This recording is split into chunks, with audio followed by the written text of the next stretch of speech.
Good afternoon, everyone. Thank you so much for joining our webinar today. We've just waited a few moments to allow everyone who registered to join, and we are now recording the webinar. And we will send everyone a link to the recording once we are finished today.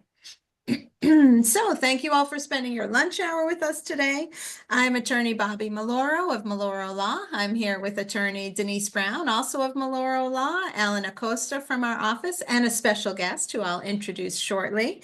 We at Meloro Law do estate planning and elder care law. We help adults of all ages get their ducks in a row and get their affairs in order. And we help seniors who are over 65 apply for and obtain the Medicaid long-term care benefits to help cover the cost of their long-term care. February 21st marked National Caregivers Day. So in recognition of that, we're showing some love to all of our caregivers out there by providing this educational, informative, and free program. And the goal of our webinar today is to help you identify as a caregiver areas of sibling conflict that may arise when caring for an aging parent, strategies for dealing with resistance and disagreements among family members, and resources available to help cover the high costs of long-term care. If you do have a question throughout the webinar, we are going to reserve time at the end to go over some of those. And please submit them. You'll see a chat option in your toolbar for Zoom. Please go into that chat, enter your questions, and Denise Brown will organize those and manage those for us, and we will cover them at the end. We will also include at the end our contact information in case you have questions later after the webinar, or if you want to speak to any of us privately, you'll have our contact information as well. So we have a lot to cover, so let's begin. As our special guest today, we have Stephen Strumpf, who has worked in the field of long-term care for over 12 years in all areas of senior living, including independent living, assisted living, and memory care. Steve recently took on the role as administrator with TheKey, and a company offering various home-based care and care management services.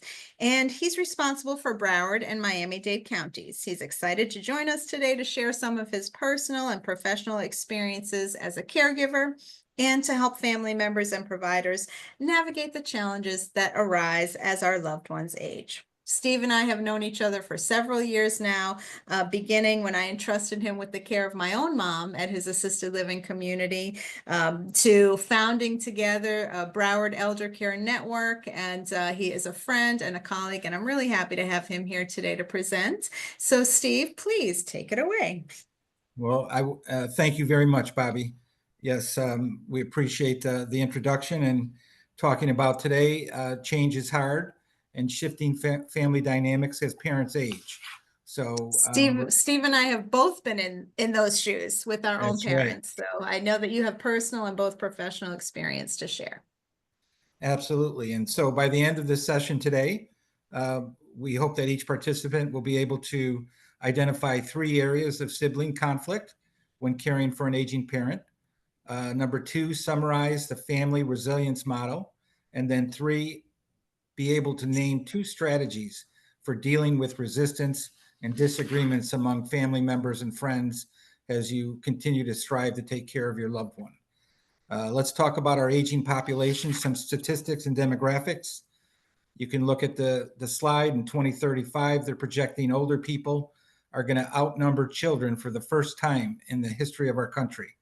And by 2035, they're looking at 78 million people that are 65 years and older compared to approximately 77 million under the age of 18. So as the baby boomers continue to age, that's what's causing such a shift in the population database, which is causing more and more seniors to need more care as they continue to age in place. So simply, that leads to the fact that there's simply not enough caregivers to care for our growing aging population. Oftentimes, we turn to family members as the sole caregivers. So let's look at the changing American family. Shifts in the family structure. There's fewer siblings to take care of their loved ones. The elders are now living longer with complex chronic diseases, blended families, and of course, there's more women in the workforce. So, and just to chime in, Steve, if I could, one issue that we see quite a bit in our office, and I refer to these clients as my senior orphans, quote unquote, because maybe they've never had children. Maybe they've outlived their children. Maybe they're estranged from their children. And so they really don't have any trusted children or family members who can take on that role as caregivers. So it's a real challenge for us to help them, have decision makers in their lives. So. Absolutely. So, what are the impacts of an aging parent on a family?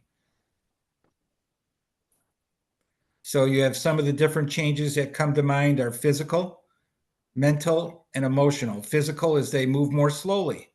In many cases, they're going to need some type of aid for ambulation.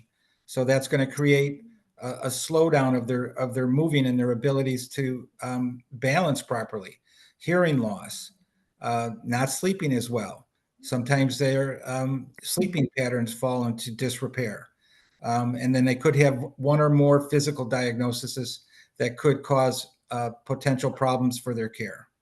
Mental, you see cognitive decline with memory. It becomes more difficult to recall various events and information as our loved ones get older. And there's difficulty processing new information and concepts.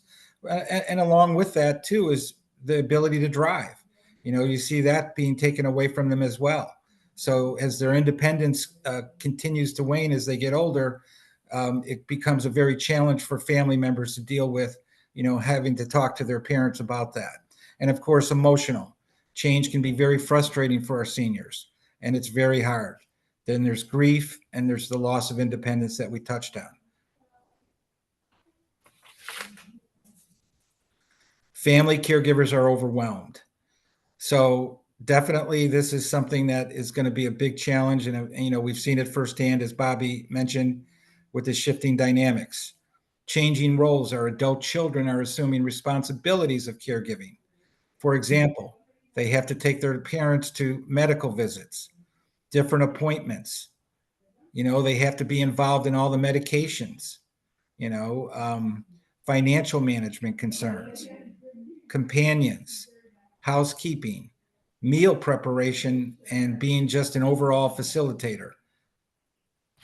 And for many, so this is my generation, right? And yours, Steve, even. I'm Gen X, and we're kind of that sandwich generation. We have our aging parents on one side that we have to kind of do all these things for, and we might have kids on the other side that we have to do all these things for. So we may just be getting our kids to that point where they're, young adults and able to be independent, and now our parents are no longer able to be independent. So it can take on a life of its own, and it can become a full-time job. And and we're still working. We're young enough such that we're still in the workforce and still having to financially support our families. So it is definitely a challenge. I speak from personal experience. Absolutely. And along with that experience, if you have other siblings involved in the care, we call it childhood revisited, right? So a lot of times with different siblings, it's not easy to get everyone on the same page. The roles and rivalries from childhood may resurface during a crisis. For example, I've seen cases where the parents have three or four siblings, three or four children, and the siblings are all fighting over who's going to take care of mom, who's going to take care of dad, or say the parent decides in their advanced directives to make. Oh, I think Steve is frozen there. Hopefully he can come back, but I will just chime in again with my own personal experience that I'm just going to let him know that so he's aware. Maybe he's got a little internet issue there. My sister and I are very close. We're best friends. It was a challenge when we had to start taking care of our mother. So even a very loving, For close some, an elder family. care crisis may bring Okay. siblings closer together, but that's not always the case. Bobby, go ahead. Yeah, I'm sorry, you froze a little bit, Steve. I just wanted to make sure you were aware. And so if you could just go over this childhood revisited information one more time, we weren't hearing you. Okay, so childhood revisited. It's not easy to get everyone on the same page. I was talking about where in certain cases, families may designate maybe a younger one of their children to be the person that makes healthcare decisions in case of a crisis, and the other brother or sister gets upset with their parents because they are viewed as, especially if they're an older child, that the younger child shouldn't have that responsibility. So you see definitely some family dynamics and childhood revisited issues coming out. So for some, an elder care crisis may also bring siblings closer together, so the opposite can happen. But that's not always the case. Yeah, and I had mentioned a little bit about the relationship between me and my sister when we were facing this with my mom. You know, we had to recently help her be placed with assisted living because she was needing, you know, a lot more care than she wasn't safe at home anymore. And it was a challenge. We love each other very much. We're very close, but we started butting heads a little bit when it came to touring places and what we were looking for and you know, and what we liked and what we didn't like. So it definitely, and I'm lucky to have a sibling. Some people are only children and they bear the whole thing on them, the whole burden themselves. It helps to have siblings who all pitch in, who all take over a little bit of the work. You know, one can pay the bills, one can handle paperwork, one can handle doctor's appointments. That definitely helps. You know, many hands make light work. So, And but what lots of were, challenges. what were some of the challenges you had? I know that you guys toured a lot of different properties, Bobby. Yeah, that was really it. Was selecting the community that we wanted my mom to be at. That was the hardest decision that we faced together because she is very, very, very hard to please. I love her dearly, but she is very hard to please. So it was a challenge, Well, but and I can speak, we got I through it. can, I can speak from firsthand knowledge on that because I was one of the people that actually toured Bobby and her sister Lisa. So Yeah. they Yeah. had a lot of good questions when we were helping them try to decide, you know, what would be the best way to move forward with their mom in an assisted living environment. Yeah. Yeah. We were so grateful to find you. These are some cute little jokes about sibling conflict. Very funny. Yeah, you can take a look at that. That's really true. I have a firsthand case in my own case with one of my family members taking care of the parents, and the other people in the family were very upset because she was younger than her brothers, and so it created a lot of conflict. And we try to, you know, when we do advanced directives and advanced planning for our seniors, we try to address those issues and say, you know, you have a few options. When you decide which one of your kids you want to take on these various roles, you have a few options. You could just go oldest to youngest, name primary, backup. Some people do it that way. Sometimes you might have a nurse in the family. You're gonna want to make her your healthcare person. Sometimes you'll have an accountant in the family. That's who should be your financial person. So sometimes it's who's better at those things. And sometimes you can name them all. You can have more than one. You know, you don't have to feel like you have to select one person only. You could have co-agents and co-decision makers. We try to talk through those issues when people do advanced planning. Some of the different sources of conflict include perception of needs, different perceptions of the needs of the aging parent. So we've seen that happen quite often. Sharing responsibilities. You know, some siblings, they live in the area, so they can sometimes get saddled with more of the taking care needs of their loved one, whereas somebody else may be out of town and is involved in the actual day-to-day caregiving, which then creates that deficit in sharing responsibilities. So caregiving is rarely shared equally. And then financial assessments and spending.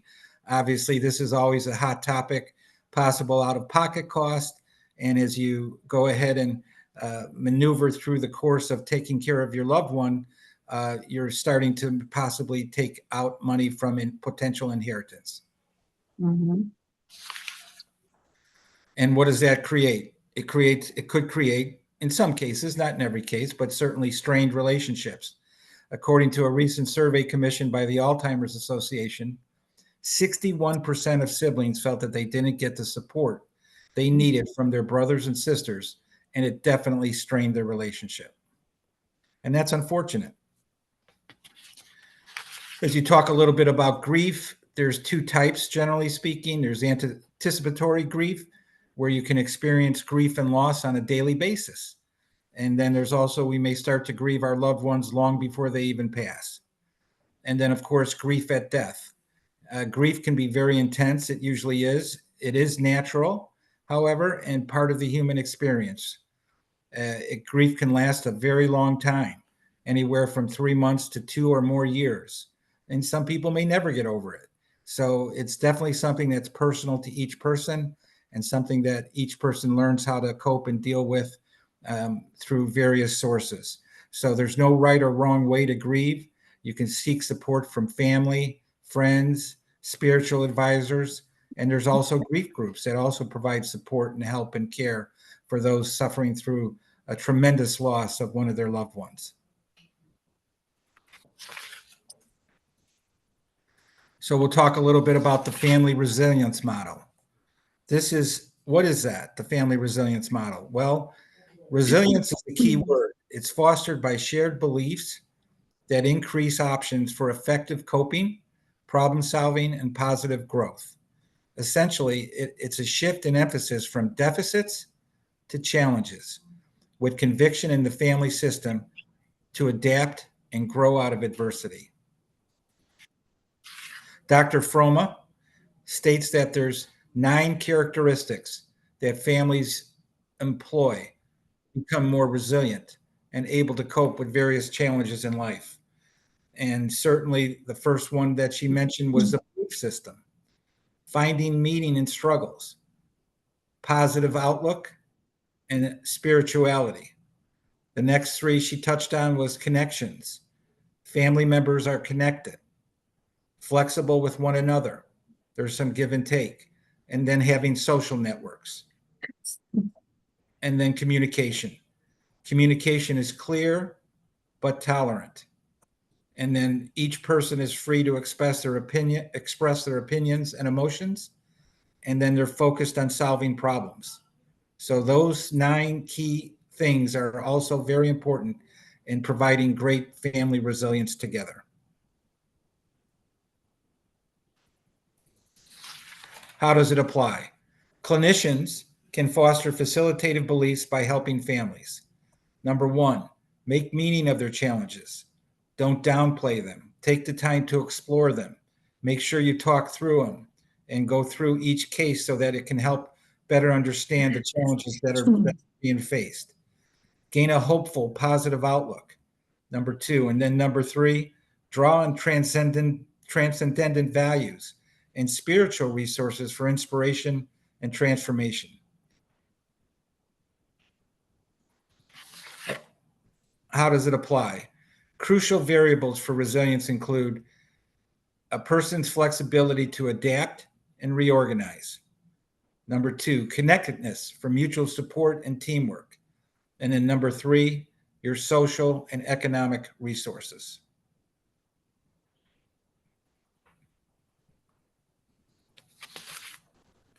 How does it apply? Communication processes facilitate resilience in number 1, clarifying problematic situations and options. Number 2, open emotional sharing and pleasurable interactions with humor, joy, and respite.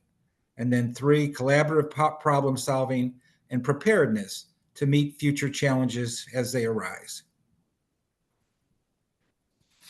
Some helpful strategies. So you look at balancing needs. So one thing to consider is maybe asking other family and friends for help. Number 2, don't forget to eat right and exercise. These can help balance your day-to-day stresses. Educate yourself. There's great resources available that we'll touch on, but certainly it's a good way to begin to continue to educate yourself on caregiving and how to handle the various challenges that come along with that. And then relax. You can't stress so much that you can never get some time for yourself to relax and recharge your batteries. Perhaps you need to see a doctor for your checkups. Make sure you don't forget to get your annual checkups and take care of yourself. Seek support if needed. Maybe you have a good friend, family member, or a peer that could help you with some additional support options and avenues. And then stay social. Don't forget to go out and enjoy some activities. Maybe there's something in your complex where you live. There's some ways to get involved in some activities that you could go ahead and get a little social activity going so that you can stay balanced as you continue to take care of your loved ones. I really do try to stress this with my clients because a lot of time the client that comes in to me is the caregiver, right? It's the spouse, it's the adult child, and they are trying to figure out how to better care for their loved one who has aging issues happening. And I really try to emphasize them. You won't do anyone any good if you get sick. If you burn out, if you run yourself ragged. So make sure that you take the time that you need and get the help that you need because your family relies on you. And you really do have to take care of the caregiver because you can only give so much before you run out of steam. So Well, all very right. important.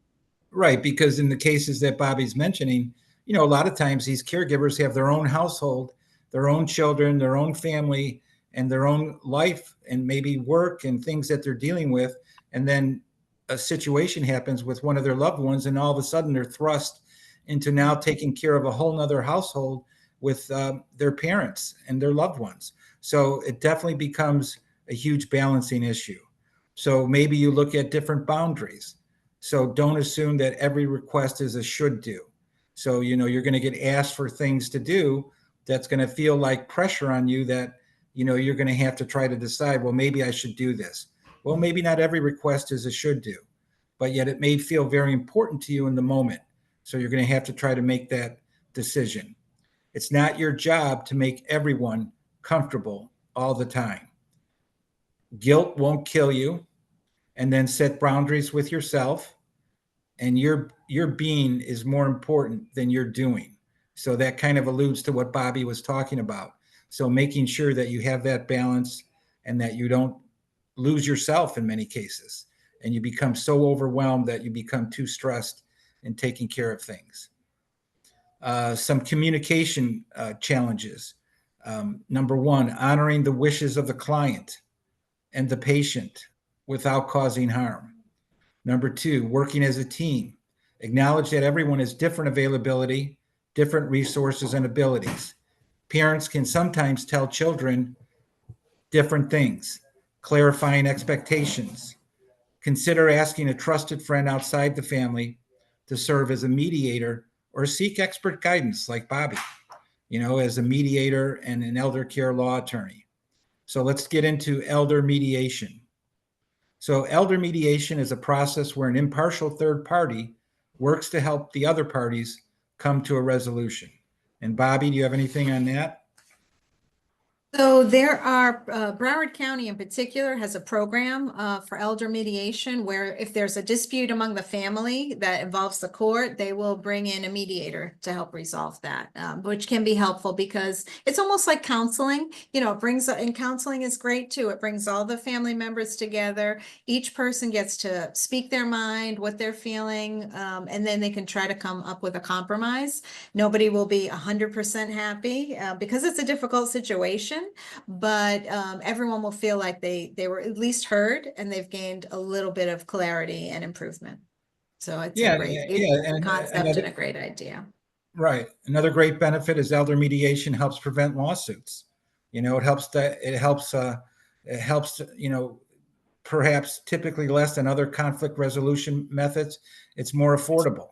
So if you can get an elder mediator in there, that could definitely help conserve some of the money and inheritance issues that would come about if they have to go to a court of law. Timelines typically resolved in an expedited fashion, so you can help stay on track. Convenience with elder mediation often does not have some of the logistical problems that other conflict resolution methods may have. Understandability. Mediators are trained to put the participants at ease, to explain the process, the roles, and outcomes. And then privacy and confidentiality. Mediation sessions are held in private. The parties' grievances or complaints are not aired in a public forum. Bobby can attest to this, the effectiveness of mediation nationally. The average of mediation resolution is approximately anywhere from 75 to as high as 90% in most cases. And then satisfaction.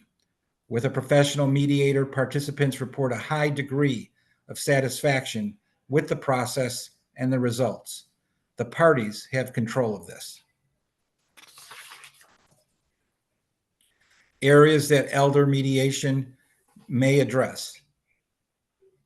Medical treatment. And we can talk a little bit about this with the advanced directives, but certainly this becomes a topic of very much a concern as your loved one's age.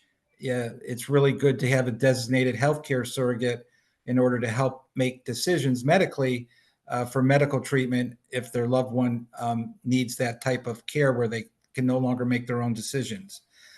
Guardianship and conservatorship, consumer issues, social life and activities, spirituality and aging, ongoing relationships.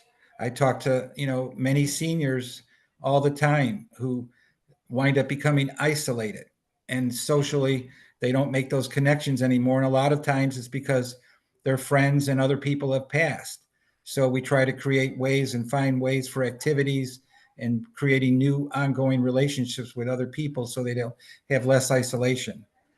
Housing and living arrangements, caregiving, healthcare planning, financial planning and management, and then estate planning and probate. If you can, you want to again have all those details worked out before it's too late, and then you have to go to probate, and some things then can take years to get resolved. And I'm sure you've seen that, Bobby, right? With probate issues. We try to avoid probate at all costs. That's why we do advanced planning. Probate is not fun or beneficial for anybody except creditors. So you don't put yourself in that situation for sure. Okay, there's a few more slides on mediation, but I think we will just kind of pass over those because we have some time constraints. I want to make sure we get to other topics as well. So we'll move on to sharing care for an elderly parent is not easy. It sure isn't. Exactly. So ways to cope, deal with feelings, anger, loneliness, guilt, and fatigue. People can help from afar. Support can come in many shapes. For example, with paperwork, finance management, helping with research and phone calls. So the importance of pre-planning, as Bobby mentioned, preparation of advanced planning documentation. This is critical. I can tell you from my years in working in long-term care, of all the families that I helped enroll into our communities in various areas, maybe 30 to 35% came in with complete new documents for advanced directives. So it becomes a big issue to make sure that you get your advanced directives in place long before it gets to the point where it's too late. So discussions with parents while they can still communicate their preferences and wishes is absolutely critical. I'll touch a little bit more on this later too, but it is very critical because if somebody gets sick, and any of us can get sick at any time, we don't have a crystal ball, but as our parents age or as our loved ones age, the risk of getting sick, it becomes more and more each day and each year that passes by. And there is a point where they will no longer be able to communicate their wishes. There may be a point where that time comes, where their cognition is poor, where they have such a significant illness that they can't tell you what they want. And if you don't have their written permission and you don't have their wishes in writing, you're in a very tough spot at that point because they can't do it anymore. They can't sign anything anymore. It's too late. And so the only option at that point becomes to get the court involved. And you don't want that. We try to keep our families out of court and out of conflict. You will have to go to court and ask to be named a legal guardian if you don't have written permission to do certain things for your loved one, and now they're too sick to give that to you. So very, very important to do it while you can, while your loved one can communicate their wishes. So resistance that we see, a lot comes on from your parents, aging parent resistance. So one way to perhaps overcome that is to suggest a trial run. With that initial conversation, you get a lot of pushback in many cases. So you're going to have to work on trying to convince your loved one, and instead of just a a full stop saying you're going to do this. You want to kind of ease into it. And so sometimes you look at a trial run to go ahead and provide care in their home, and look at it that way instead of just, we're going to do this. Describe care in a positive way. This is to help enhance your life and not look at it like it's the end of your life. This is going to help us with, as you look at ways that caregivers or assisted living facilities, they can go ahead and provide all kinds of different amenities and options and programs to provide good, positive care and keep your loved one moving and active as they continue to age. Explain your needs, address the cost. This is usually a big pushback too. Their loved one is going to say, no, I don't need the care. They're going to say it's going to cost too much, and so you have to be proactive in letting them know that this isn't a way to be a negative cost. It's going to be a positive cost. It's going to help you continue to age in place with the dignity and the respect that you deserve. And then pick your battles. You know your parents better than anybody. So you're going to have to know when and how to pick the times to have those conversations. And you don't want to wait too late, because when they have that last fall and they could have had either a caregiver in there or been in a location where they could have been protected, it's going to be too late. And then they may have to go to skilled nursing. And that's going to be very, very challenging for your loved one to have to live their life in a skilled nursing setting versus having had an opportunity to bring in private duty or care, or looking at other options like long-term care and assisted living. Sibling resistance and disagreements. Remembering the wishes and preferences of the aging parent. Family meetings are so important. Have that constant communication. And then looking at advisors, mediators, counselors, and support groups, and then taking the high road. Don't get into the childhood conflicts, as we talked about earlier. Considerations for providers. Again, the strategies we talked about, helping siblings define their role and make a plan.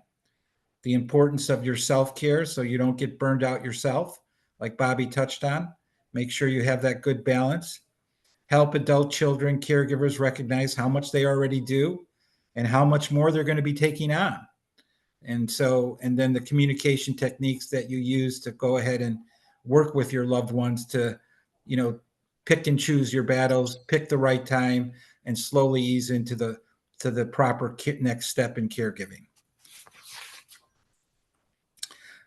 This next slide has some resources that are available to you. We will distribute the PDF slides to everyone. We will distribute the recording so you can consult that as you need to, different resources that are available to caregivers. And we just wanted to highlight from a legal perspective a few areas that Steve covered, and please feel free to raise your questions and chime in on the chat and we'll cover those. Thank you very much, Steve, for highlighting those things that we should all consider as families when we are all working together, hopefully in the right direction to care for an aging loved one. The three important areas to touch on are the importance of pre-planning. Again, we just discussed that a moment ago. Do it while they can. Do it while they can express their wishes. You don't want to be in a crisis situation scrambling. I can't tell you how often we get called from a hospital. That is not how you want to do your planning. Do it ahead of time. Do it when you're young, when you're healthy, when you can make, advised and informed decisions. Think through at that point when you're doing your pre-planning, you can think through who's going to make decisions for you. Who are you going to name as your decision makers? You want to name a medical decision maker. You want to name a financial decision maker. And how are you going to cover the cost of long-term care, which can very quickly become overwhelming.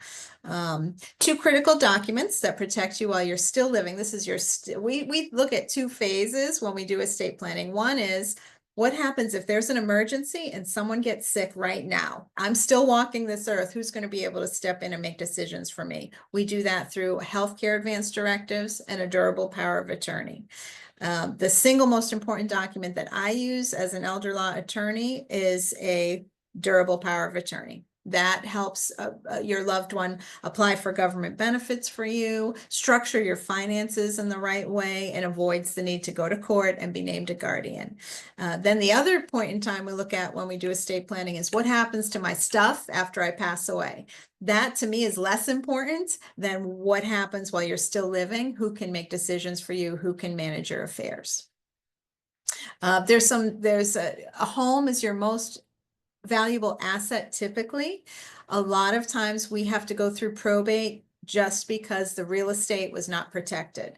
There's a very great tool in the state of Florida. Not every state has this tool, but we're lucky to here in Florida, called a ladybird deed, which allows you to name a beneficiary right on your deed. So your deed does not have to go through probate. Your real estate does not have to go through probate when the owner passes away. Take advantage of those tools that are available to you.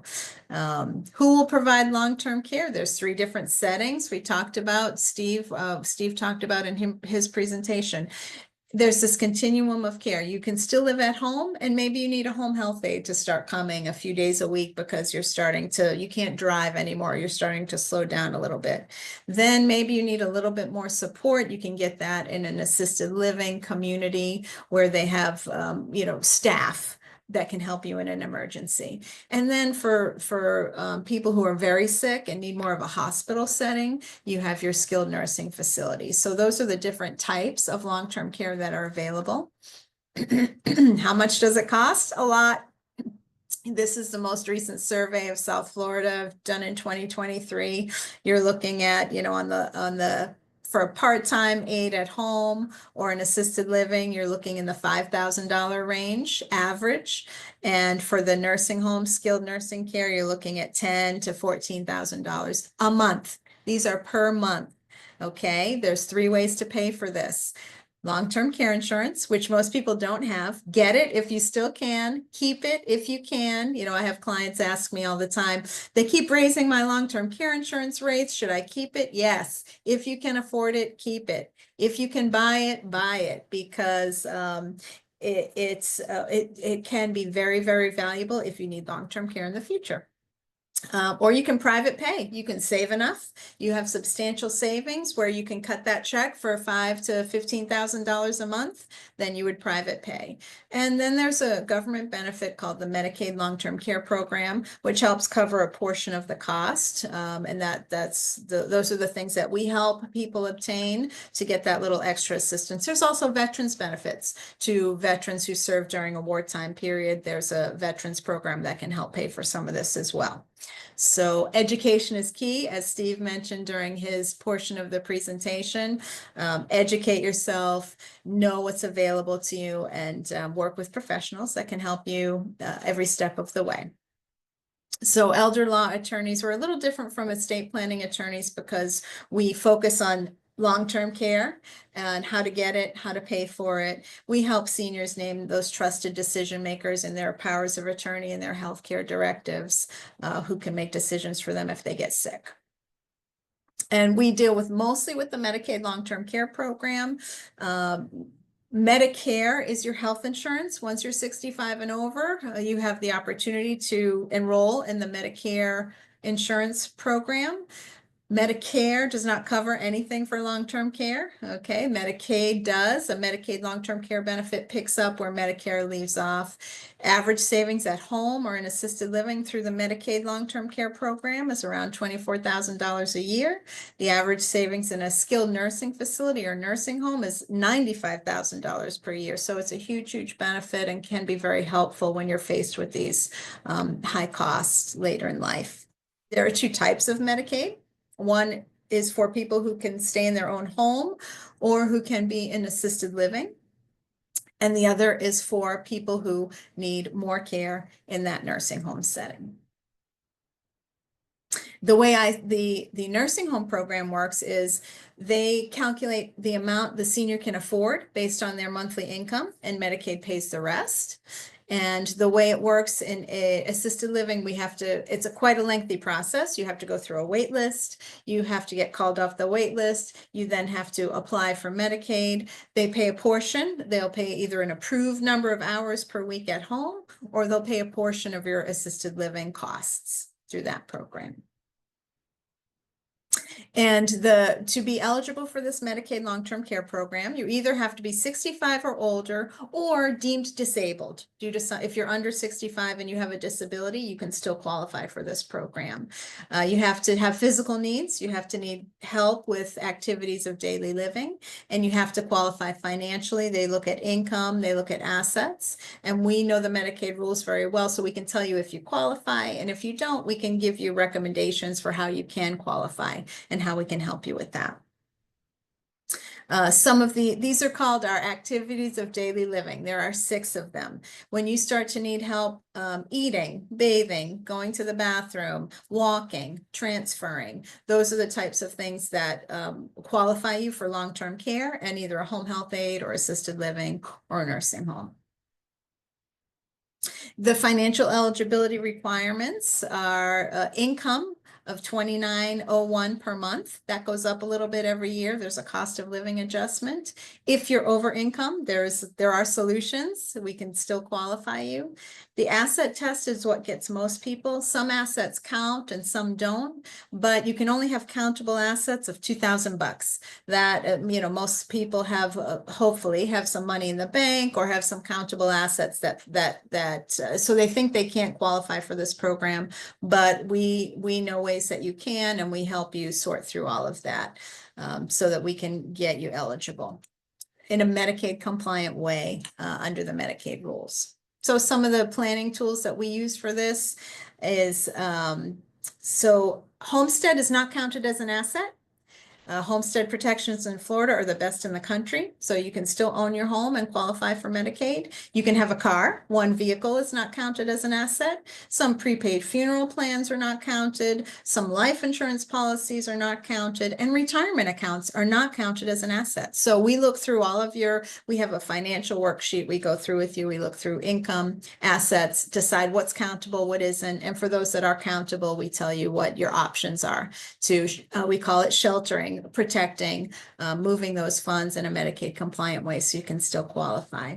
If you have a healthy spouse, there are ways that you can transfer things to your spouse, and we use a strategy called spousal refusal, or just say no, where one spouse, we put everything in one spouse's name and they don't have to use those funds for their spouse who's in assisted living or a nursing home. We have a personal services contract where a parent can hire their adult child and pay them for all the care that they're providing. If you're a caregiver and you're going through all of those challenges that Steve mentioned during his presentation, you can be compensated for that financially under the Medicaid rules. And that helps to transfer some money out of your parent's name.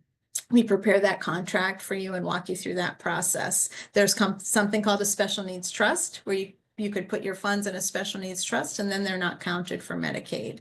You can own real estate jointly with another person.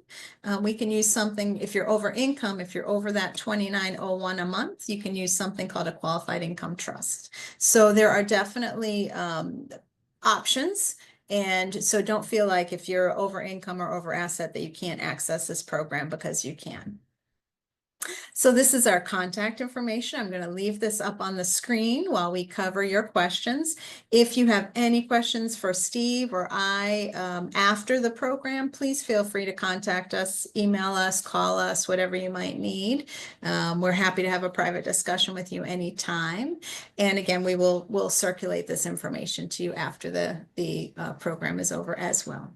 So Denise, I'm going to check with you and see if we have any questions or comments from the audience. Yes, we have a couple of questions. The first question is, can Medicaid take my home? So no, as I mentioned earlier, your homestead is very protected under Florida law. If you own a home and you obtain Medicaid benefits in the future, they cannot come after your home. What we want to do, there's 2 issues. One is, does your home count as an asset for Medicaid? The answer is no. The other is, can Medicaid recover anything from your home after you pass away? That's a more complicated question. And the answer is, so long as there's no probate, then Medicaid cannot recover a portion of your home. So we want to avoid probate, and we want to look at the deed to your home and make sure it's up to date so that it avoids probate. Okay, thank you. One of our next questions is, other than religious organizations, where can a caregiver look for a support group? And So one of our there's, participants, Janet, already said the ACAP, Adult right. Children of Aging Parents. Thank you, Oh. Janet. But what other resources do we have? Well, for- another good resource to check out, because they have a lot of good programs for seniors and caregivers alike, is called the Area Agency on Aging of Broward County. And so that is an organization that provides care for caregivers, programs and activities for seniors and caregivers alike that can connect with all kinds of different programs in the Broward County area. So it's a really great organization, and it's ADRCBROWARD.org, ADRCBroward.org. So that's an excellent organization, and one which I would definitely recommend to look for caregiver and support groups to help out during this challenging time. Thank you. And So- also, I would just add too, in Palm Beach County, we have the Area Agency on Aging.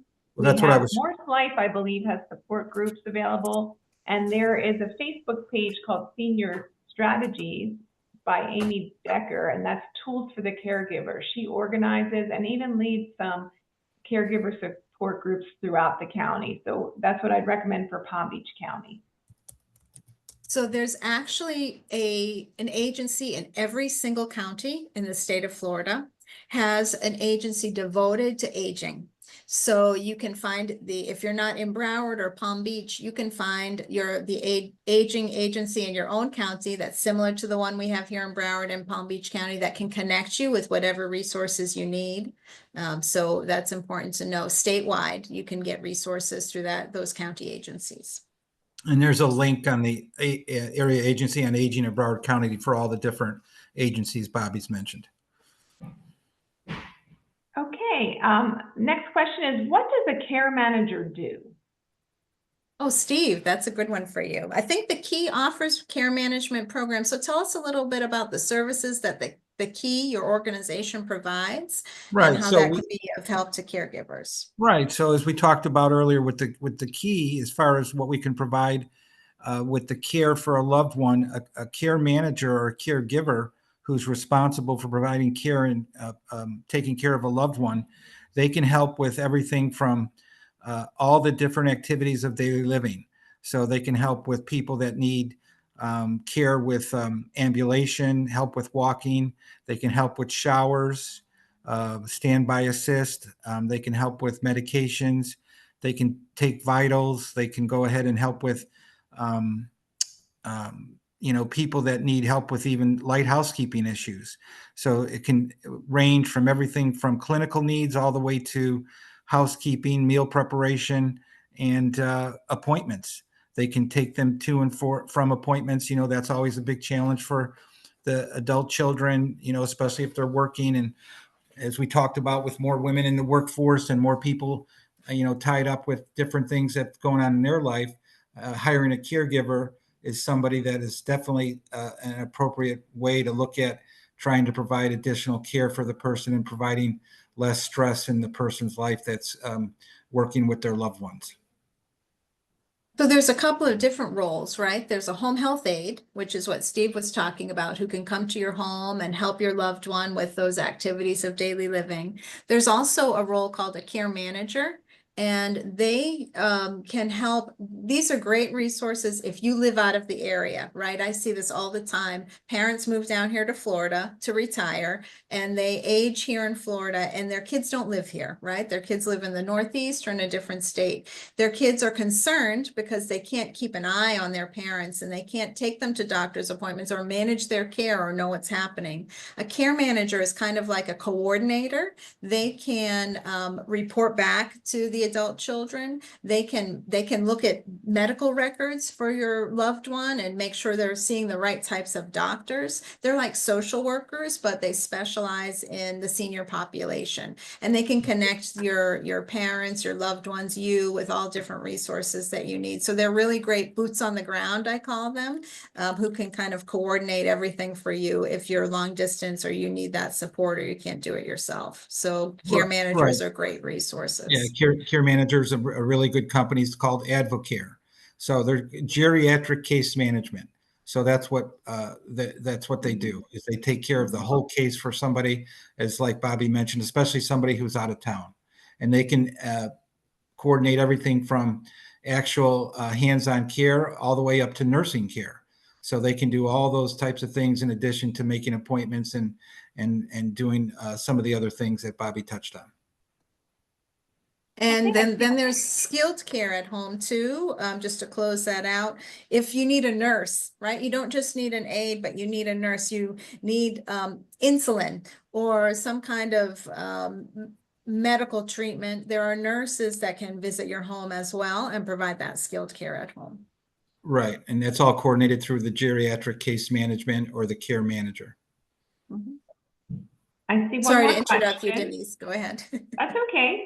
My mom doesn't need long-term care yet, but is there anything I should be doing now to prepare? For sure. Do that advanced planning that we talked about. Get that durable power of attorney. At least get that. If you can do one thing right now, make sure that every adult in your life has a durable power of attorney in place so that you don't have to go to court and get a guardianship later. They can tell you what their wishes are. They can give you written permission to make decisions for them if they get sick. That's the most important thing that you could do right now to plan ahead. Okay, that closes out our questions for today. Feel free to reach out to Steve or Bobby if you have any questions that you'd like to discuss with them privately. Our contact information is still up on the screen. And we thank you for attending today. Thank you for monitoring the questions, Denise. Steve, thank you again so much for joining us today and imparting your experience both from a personal and a professional level with your organization of TheKey and your background and extensive experience in this area. We really enjoyed hearing from you and having you. Thank you to everyone who attended our webinar. You will get the materials and we will follow up with you to answer any questions you might have. Everyone, thank you for joining us for your lunch hour. Have a great rest of your day. Thank you.